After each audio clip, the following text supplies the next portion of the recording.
Thank you so much, Deborah, and thank you to Joyce, and thank you to everyone at ABCAP for inviting me to come and give this talk with you all today. It's wonderful to see you here. Thank you for joining. And I'd just like to acknowledge the hard work that ABCAP does behind the scenes to bring events like this to us.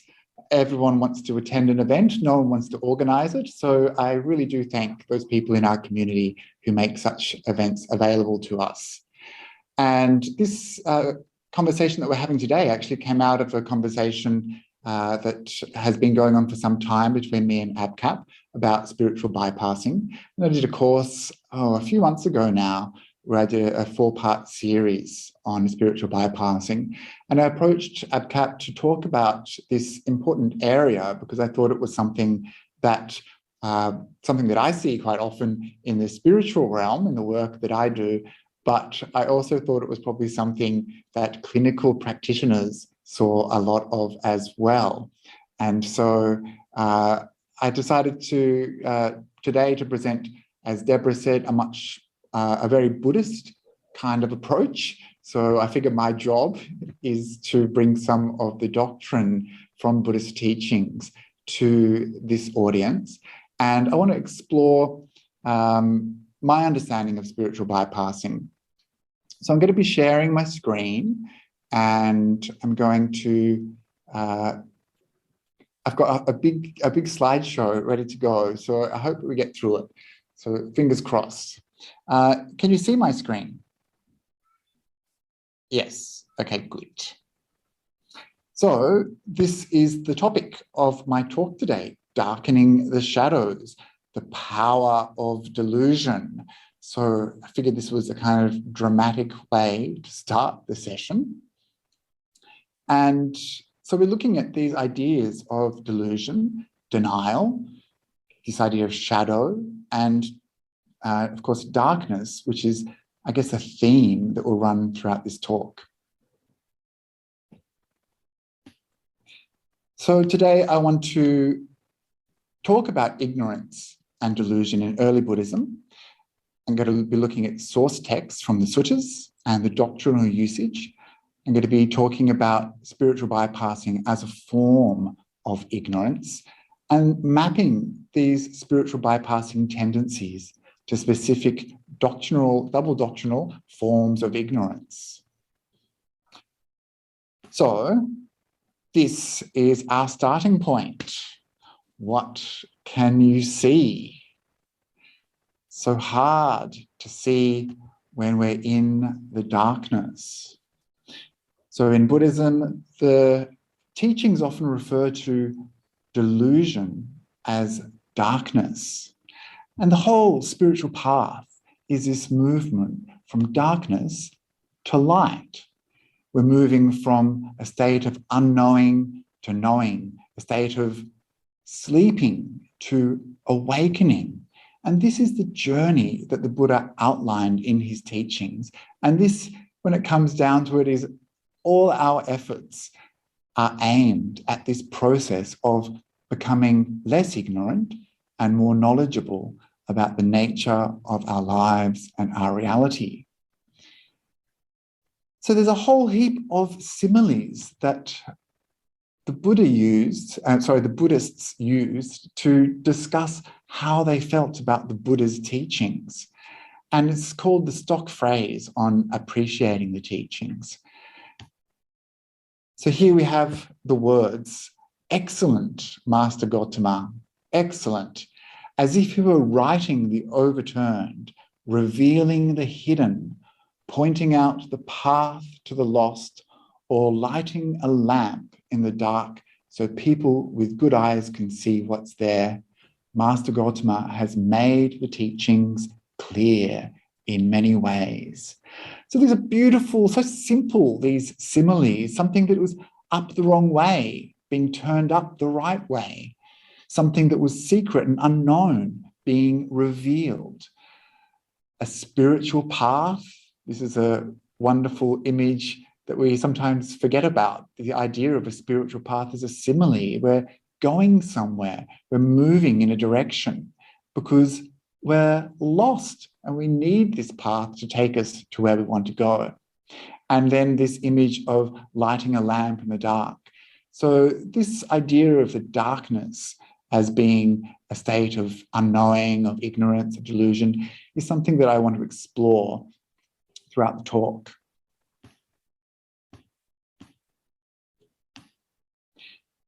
And briefly introducing at this point some ideas about spiritual bypassing, especially for those who aren't familiar with it. So John Welwood, who we see here, a psychotherapist and a Buddhist, who invented this term, spiritual bypassing. And he said, spiritual bypassing is a term I coined to describe a process I saw happening in the Buddhist community I was in, and also in myself. Although most of us were sincerely trying to work on ourselves, I noticed a widespread tendency to use spiritual ideas and practices to sidestep or avoid facing unresolved emotional issues, psychological wounds, and unfinished developmental tasks. When we are spiritually bypassing, we're using the goal of awakening or liberation to rationalize what I call premature transcendence, trying to rise above the raw and messy side of our humanness before we have fully faced and made peace with it. So these are the ideas behind spiritual bypassing, this idea of not quite being ready yet, but using Buddhist teachings or spiritual teachings in a way that, rather than leading to good, actually causes more harm for ourselves and more harm for others.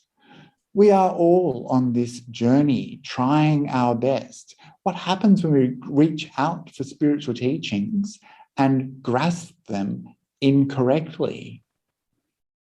When we use spiritual teachings in a way that don't further our progress on the path, but in fact hinder us.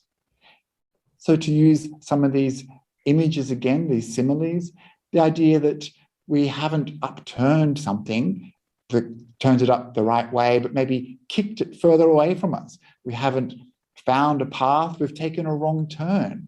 Or, as I've tried to indicate in my talk today, instead of creating more light, we're darkening the shadows. And this is when we take spiritual teachings and we misuse them, we misunderstand them, we misapply them in our lives. And this is what spiritual bypassing is.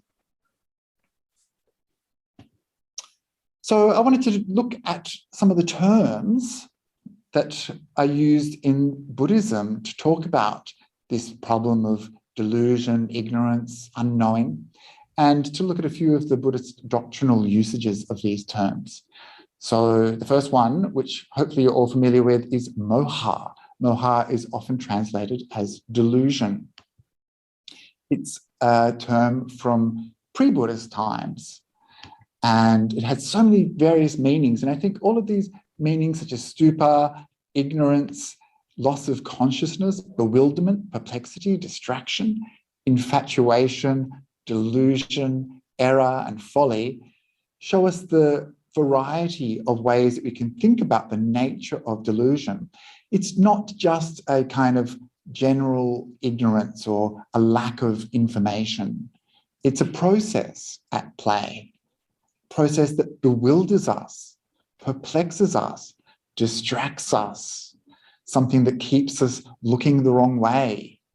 It's folly, it doesn't lead us towards wisdom. So this is delusion, moha.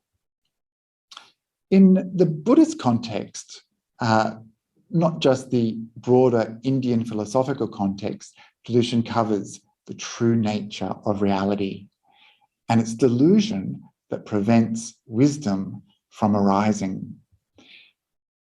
So as I said, this process goes on and on and on, and this is what prevents us from seeing clearly.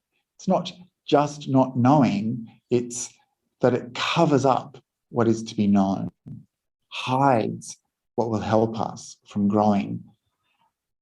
And of course, only an arahant is free entirely of delusion.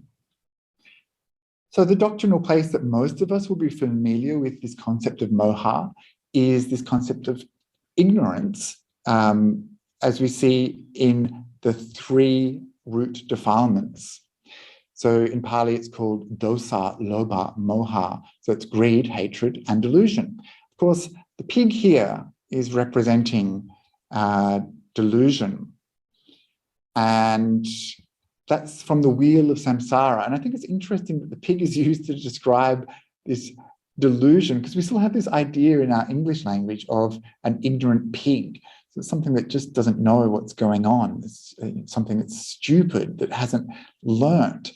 And here we see the pig chasing that snake's tail and the snake eating the pig's tail. And it's this ongoing process of aversion, ignorance, and greed. And so this is one of the fundamental problems with our existence, this delusion keeping us trapped in samsara, going round and round the wheel of samsara. And ignorance doesn't let us get out. Only wisdom helps us escape. So that's moha, delusion. And then there's another term which you might be familiar with called avijja, or in Sanskrit, avidya. So this is ignorance. So ignorance is not seeing or not knowing. So in Pali, we have this negative a prefix here, and this word vijja. So it's like not knowing. Vijja means knowing or knowledge. And it's where we get the English word wit and wisdom. So it's like unwisdom. This is ignorance. It's a synonym of moha. So there's various ways that it's used in the doctrine. We have this idea of kind of like a general ignorance, just a simple not knowing. We also have specific knowledges that are missing in people, those people who can't see or haven't seen or haven't experienced knowledge of specific things, which keeps them in samsara and stops knowledge from arising. And it's also listed in many, many lists as a kind of co-contributing factor. So we have things like the fetters, the samyojanas, 10 fetters. Ignorance is one of those, one of the higher defilements that prevent us from getting wisdom and moving to the higher plane of the Arya Sangha, the stream enterers and above.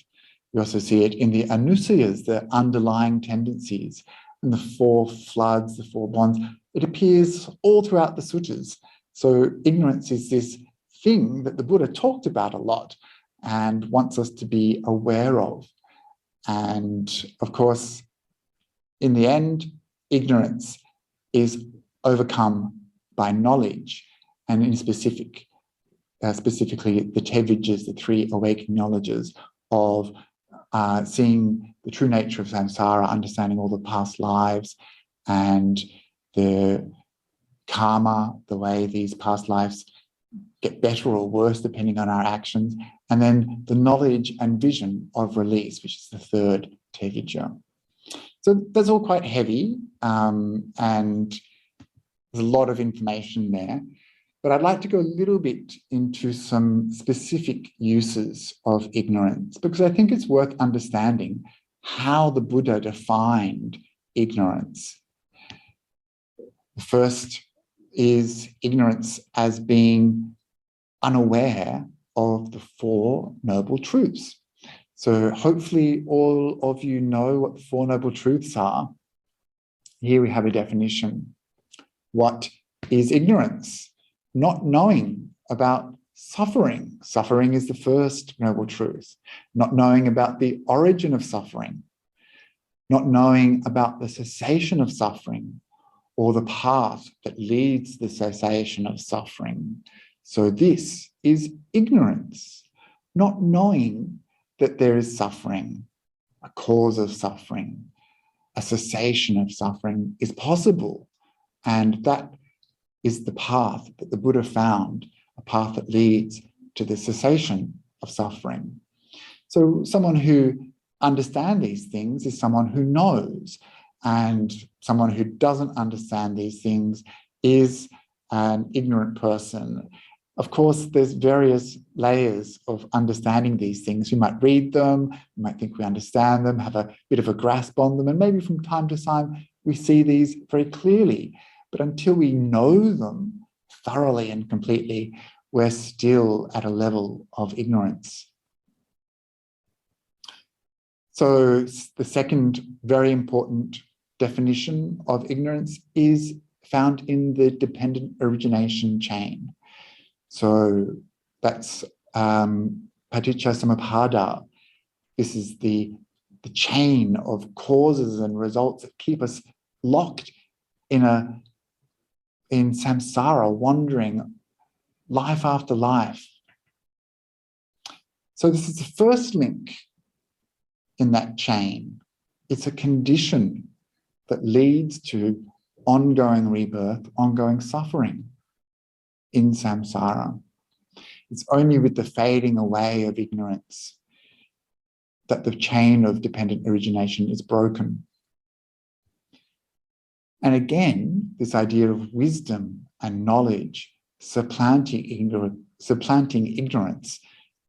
And so this knowledge is what starts to cause the chain to break down. And through knowledge, all of those various links that keep us stuck in samsara that we find in the chain of dependent origination, they kind of break down, and we end up with, instead of ignorance, knowledge, and that knowledge leads to release. So this is an important doctrinal form of ignorance and important understanding of the Buddha's teachings, this dependent origination. And so the other doctrinal usages refer especially to ideas of self. So this is going to be important for us when it comes to understanding how ignorance and spiritual bypassing relate to each other. So the basic question here is, who are you? And this is a spiritual question, a question that the Buddha asks us to look at. And the Buddha's teachings really point directly to undercutting, perhaps, our understanding, our view of who and what we are, challenging and questioning that, asking us to look more closely, more carefully, to see what's really going on. So this inquiry into the nature of self is a fundamental part of the Buddha's teaching. The Buddha said that we have this ignorance of the true nature of ourself. We have this conceit of self, this idea of self. We're infatuated with this idea of ourself. We think we know who we are. We form a strong attachment to this person. And the Buddha tried to get us to see this in different ways, to unpick some of these strong views that we have of who we are. So here again, we have a definition of ignorance. And here again, we're talking about the Four Noble Truths. And so we have a noble disciple, someone who has penetrated the Dharma. This is someone who's a stream enterer, or a once returner, or a non-returner, or an arahant, the Arya Sangha, a noble being. And this being understands the Four Noble Truths. That is, they understand suffering, its origin, its cessation, and the practice that leads to the cessation of that suffering. And then these words, they've completely given up the underlying tendency to greed. So we saw that in the image with the pig and the rooster and the snake. That's greed. And they've got rid of this underlying tendency to repulsion. That's the snake there. That's patigha, this underlying tendency that we have. And then they've eradicated the underlying tendency to the view and conceit that I am. So therefore, they've given up ignorance. and given rise to knowledge, and they've made an end of suffering in this very life. So this is a very important stage of progression on the path, that we are able to see through this nature of self and understand how our view of self is conditioned and how this conceit of self, I am, arises.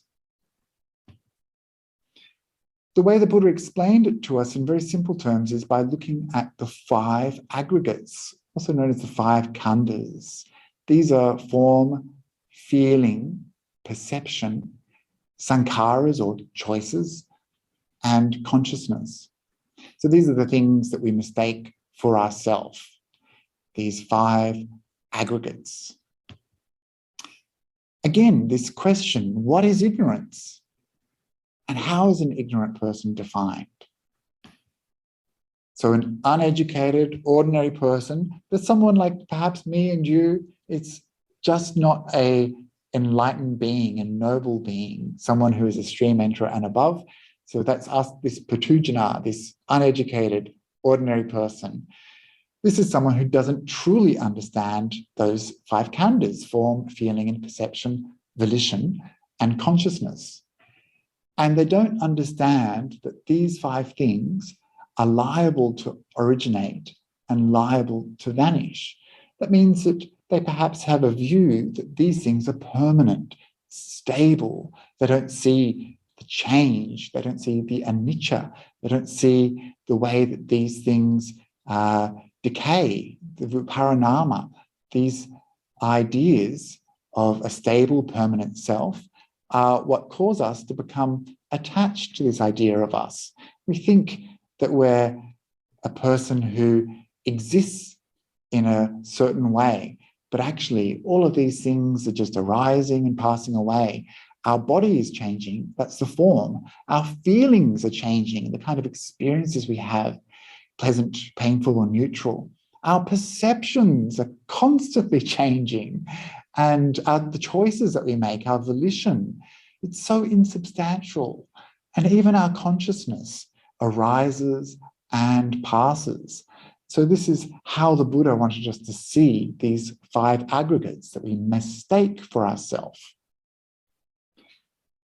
And again, uneducated, ordinary person doesn't understand the gratification, the drawback, and the escape when it comes to form, feeling, perception, volition, and consciousness. So the gratifications like the enjoyment. We have an enjoyment of this body, this idea of ourself. We love it. It's fun. We have a good time with this body. We have a good time with this mind. So we don't understand that it also has drawbacks.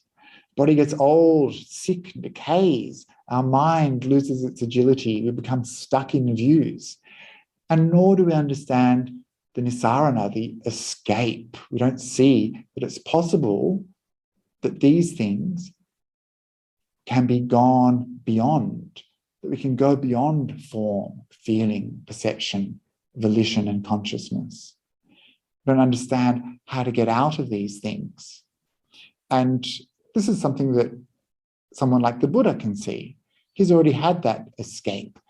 He's enlightened, a fully awakened being. But for people like us, we're kind of stuck in the gratification. We don't see the drawbacks, life after life after life. And we certainly haven't seen the escape. And that's why the Buddha says that a person who doesn't understand these things is an ignorant person. Of course, understanding these things is what knowledge is. And knowledge is, of course, something that an enlightened being has. And the last piece of doctrinal information is these other approaches to these wrong views of self. I'm sure that you've heard of some of these. The first one is Sakkaya Ditthi. This is the embodied view, this personality view. Again, it's mistaking those 5 aggregates for a stable, permanent self. And mana, these are the 3 conceits. These are when we think that we're superior to other people, inferior to other people, or equal to other people in regards to those 5 khandhas. this is something that I'll hopefully have time to draw out a little bit in the section that will come soon on spiritual bypassing in detail. And then the last word you see there is ahankara. So this is literally means the act of I-making. Another word might be our ego. And this is how we go through the world. It's all those stories that we have, that we make. It's that projection of self to others, and also the projection of how we want to see ourselves in our own mind. It's all of the conditioning and all those experiences that add up to who we think we are. And it's this ongoing act of making this self that occurs. And it's not something that kind of happens once and then we're kind of done with it. This is a continual process. And probably we can align this continual act of I-making with the continual act of delusion. And these two things go together. So when it comes to Buddhism, we're kind of told to, destroy this view of self. And here we have a cartoon with, I think it's Tom, who is about to light the self on fire. And probably Tom thinks he's going to be destroying all of these things: suffering, this idea of permanence, ego, all those attachments, getting out of samsara, getting rid of avidya, ignorance, destroying karma. But it's a dangerous game that Tom is playing. If Tom is not careful, he's going to blow himself up, and not in a good way. He's going to blow himself up in a way that is going to cause him a lot of harm and might even cause him some pain and suffering. And the whole idea, of course, is to get out of suffering and to stop that pain. And so I use this slide to talk about the importance of taking care on the Buddhist path when we're looking at coming out of ignorance and stopping suffering. We need to be cautious. We need to be aware of what we're doing, how we're doing it, how we're approaching the teachings, how we're using the teachings to develop on the spiritual path. We don't want to be in a situation where we are using the teachings on not self and Sakkaya Ditthi and I-making in a way that is going to cause us harm. And in a way, that's some of what spiritual bypassing is. When we have these ideas of what it means to have no self, or to transcend self, or to have a transcendent view of reality. And we relegate that transcendent view to an important place, but neglect those mundane, everyday things like relationships, personal care, self-care, those sorts of things. So spiritual bypassing is when we've kind of got that match and we think we're going to destroy samsara and destroy our ego and all those things, but actually we end up burning ourselves, destroying the house and hurting others. So this is a way of understanding, I suppose, what happens when we spiritually bypass. Again, it's that misapprehension of teachings, that misapprehension of how we should develop on the spiritual path. And it means that we're causing harm to ourselves, deepening those layers of ignorance. We're trapping ourselves deeper and deeper in samsara. We're darkening those shadows. We're taking a path that leads further and further away from our goal. So this is something I want to go into in the next few minutes of my talk. And so I'll go back to screen sharing.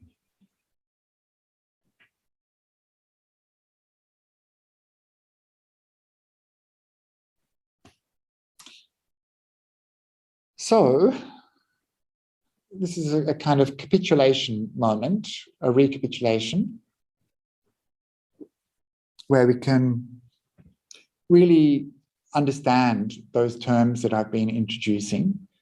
And this is a famous story that you might be aware of from the suttas, story of the 6 blind men and the elephant. So just a bit of a content warning. This is an ableist kind of story where these people who have a vision impairment or blindness are asked to come and check out an elephant. They've never seen an elephant before. They've never felt an elephant before. And so an elephant is put in front of them, and each one of them is tasked with touching a different part of the elephant. And then independently, they're asked, what is an elephant? What does it look like? What kind of shapes is it? And they all, of course, having only touched one part, have a different idea of what it is. So the person who touches the tusks thinks it's this, or the person who touches the tail thinks it's some sort of grass broom, or the person who touches the head thinks it's like a big pot. So this is a way that we can understand ignorance. It's a way that we can understand that sometimes we have limited information and we don't know the full picture. And this is the way that the Buddha talked about samsara. This is the way that the Buddha said, we can't see the true nature of our suffering. We can't see just how vast our suffering has been over countless lives. And so we can use this idea also when it comes to spiritual bypassing. Often people get fixated on a certain part of the teachings, but they haven't seen the full picture. They'll get stuck on these really ascetic practices where they kind of treat their body really hardly and starve themselves and endure lots of pain. But they haven't seen all those beautiful teachings about love and kindness and gentleness. They get stuck on this one part of the teaching. They get stuck on this one view of what spirituality is. And I found this picture I thought you might find interesting, just thinking about not having access to information as being a form of ignorance. This Japanese sketch of an elephant, which kind of looks a bit funny to me. And I guess people in Japan in the 18th century hadn't really seen an elephant. So their version of an elephant is that kind of lack of understanding. Sort of looks like an elephant, but not quite. And so again, coming back to this idea of delusion and thinking of this idea of delusion as being like sleep. And awakening is wisdom. One of the most inspiring quotes from the suttas I find is in the Araka Sutta, where he talks about the brevity of life. And he says, think about this and wake up. And of course, these terms, the Buddha is a fully awakened being, is how we often talk about him. So again, this is just a visual way of thinking about that term. And I mentioned this ongoing process of delusion, and I'll just skip this slide and we'll go to this picture where we have Worm Tongue, I think is his name, from the Lord of the Rings. Hopefully some of you know this reference. And here we have whispering in the king's ear, this deluding being who twists and distorts the view of the king and causes the king to think various things, to have a perverted understanding of what's going on. So this process of perversion and distortion, these are part of ignorance and known as the vipalasas. And the vipalasas are these 3 processes of mind, perception, and view. And these ways of seeing cause us to stay in samsara. This is, again, this ongoing process. And when it comes to spiritual bypassing, this is what's happening. Our understanding of the teachings is distorted. Our practice can be distorted. Our understanding of the nature of the path is perverted, and we don't understand the truth. It's hiding from us. When we spiritually bypass, we're pushing that truth further and further away, covering it up, obscuring it even more. And of course, this is not just something that happens in Lord of the Rings, but something that happened even at the time of the Buddha.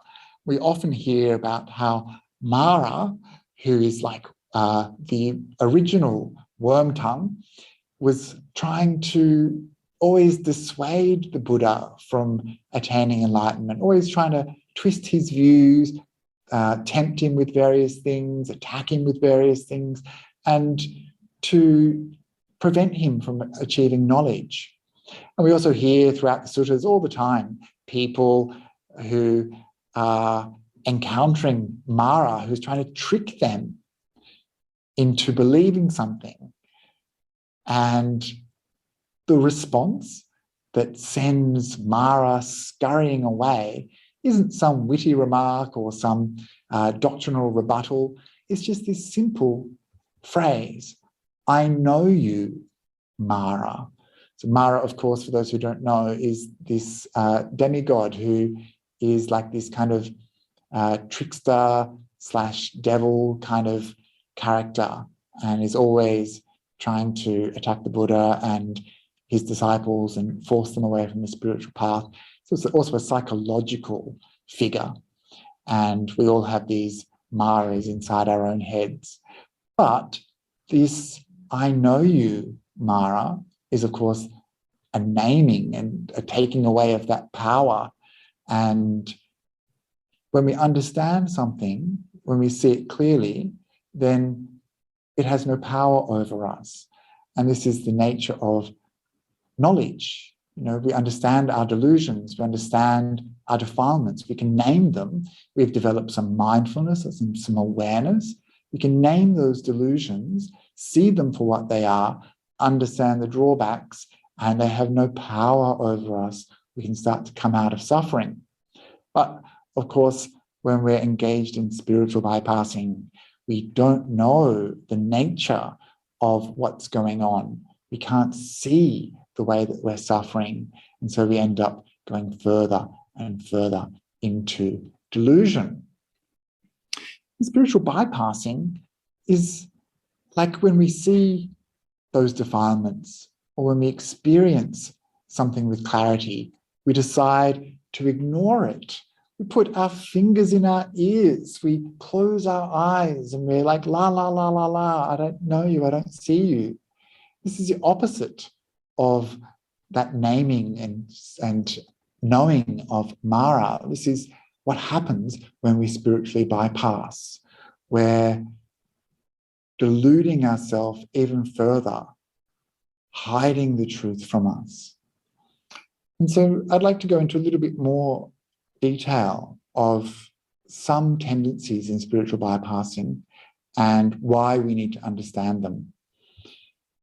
And of course, again, this image of the path, this road in the center, straight, nice, easy path, getting somewhere, that's a spiritual path. But spiritual bypassing is like this loop going around at the top there. And if we get stuck on that loop, we just keep going around, round and round and round and round again, stuck in samsara instead of following that path to our destination. So again, it's this wrongly grasping the teachings. And this is a simile that the Buddha himself used of a snake handler. If you pick up a snake like on the left-hand side by the tail, then the snake is going to bite you by just turning around. But if you pick up a snake behind the head, you've grasped it correctly and you're using the teachings in a way that furthers you instead of harming you. So I've tried to emphasize those misgrasping, the wrong grasping, the deluding nature of delusion in the first part of the talk. And so I hope I've hammered that message home, because I think it's an important one to understand, that we can actually read a spiritual teaching, think we understand it, but cause more harm. We can misuse a teaching in a way because of our distorted view of ourselves or our interactions or what we want to see in the world. And again, it's this harmful way of approaching the teachings. So this is something that Robert Masters, who is a spiritual practitioner, also discussed. He wrote a book called Spiritual Bypassing, and he himself has quite a checkered past. He was involved in all sorts of cults and lots of things went wrong, but he's also trying to use that experience to talk about how these things went wrong and to show ways of avoiding common mistakes. And so he built on the work that John Wellwood did, and he talked about spiritual bypassing in terms of 10 various factors, which we'll go through very briefly. He said this spiritual bypassing is an unacknowledged, persistent shadow side of spirituality. So again, this idea of shadowiness, darkness, something that sticks close by us, and we might be so unaware of it because it's always there. But the shadow is not the light. He defined it in these 10 terms of exaggerated detachment, kind of like I'm above the world, I'm above all worldly things. I can just live on a mountaintop and not connect with anyone. That's exaggerated detachment. Emotional numbing and repression. So this is where we're, consciously or unconsciously not aware of our actual authentic emotions, and we push them down, shove them down deep inside of us, bottling them all up. This is emotional numbing, and this is something that we do quite a lot in spiritual circles. Another thing we see is hyper positivity. This is where everything is fine and we can't ever talk about things that are bad because we're spiritual people, and spiritual people are always positive 100% of the time. Angerphobia, this idea that we should never get angry because we're spiritual people. And of course, anger is sometimes a very natural and normal emotion to have. So this is a problem. Blind, tolerant, overly tolerant compassion is the fifth one that Masters identified. This, of course, is when people put themselves in situations where perhaps they trust too much or give too much, or they end up feeling used. The sixth one he identified is weak boundaries, similar to the previous one. Weak boundaries where we don't protect ourselves from others. We give too much time, we do too much work, we don't create space for ourselves, and we end up exhausted and suffering and, again, feeling used. He talked about a lopsided development where we might value cognitive development over things like emotional development. So if you think back to those 5 khandhas, sure, it's really easy to intellectualize these things and understand them on that level, but we need to have an emotional understanding as well of what it means to be human, what it means for others to be human too. Can't just say you're just a mass of electrons and whatever, atoms. And here he identifies judgments about shadow self, this idea that we have this part of ourselves that perhaps we don't want to look at. And we see this idea of when we devalue the personal relative to something spiritual, transcendent, this idea that, we're not permanent, we're an illusion, we don't exist, nothing is real. But, we all have these personal lives as well, and personal hurts and fears and human things. And sometimes spirituality can seem to squash those things and say you have to look at the big picture only. And the last one is this delusion of being attained or enlightened, when in fact we're not. And there is a whole world of internet arahants I've discovered, of mostly quite young, mostly white, mostly men, who think that they are enlightened and make all sorts of YouTube videos about how enlightened they are.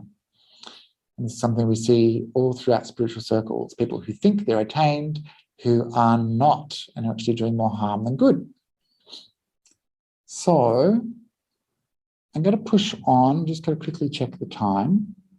I think I have maybe a few minutes left. I might just, how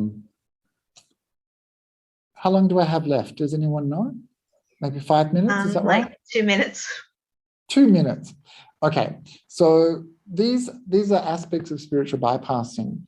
And if you'd like to know more about those specific terms that are introduced, the 10 things that Robert Masters identified, I'd really encourage you to, this is a shameless plug, to check out the series I did on spiritual bypassing, where I go through each of those tendencies and investigate what they mean for us as spiritual practitioners. So this personal spiritual bypassing happens also at a cultural level. We hear certain religious groups, certain Buddhist groups promoting certain ideas of what Buddhism is. We also have some work to do in terms of maybe like a cultural, social spiritual bypassing, where we use those three conceits of superiority, equality, and inferiority in ways that create problems for us and our group. For example, we might not see how our Buddhist organizations can be inherently racist. We might not see how our Buddhist organizations or our meditation groups can be homophobic or transphobic. We have this idea, oh, we're all equal, but we don't see how our actions actually impact others.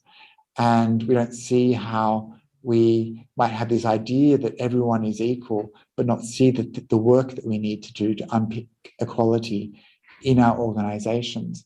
So there's this personal spiritual bypassing where we might have, say, something like weak boundaries, and we think we're inferior, that we can be treated like a doormat, or we have this conceit of superiority where we think we're enlightened. So we can see how these conceits of self play out personally, interpersonally, and also culturally. And it's really important to understand how these forms of ignorance map on to those spiritual bypassing tendencies.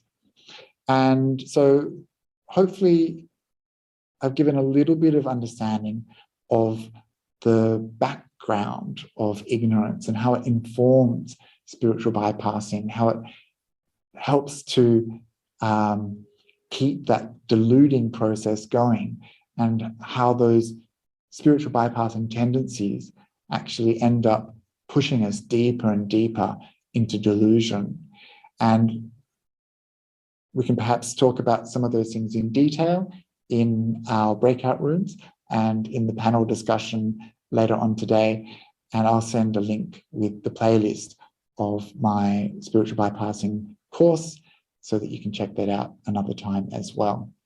So this is just a brief introduction to ignorance and the darkening of the shadows that happens with spiritual bypassing. And I hope that it will be of some benefit to you, and enjoy the rest of the workshop.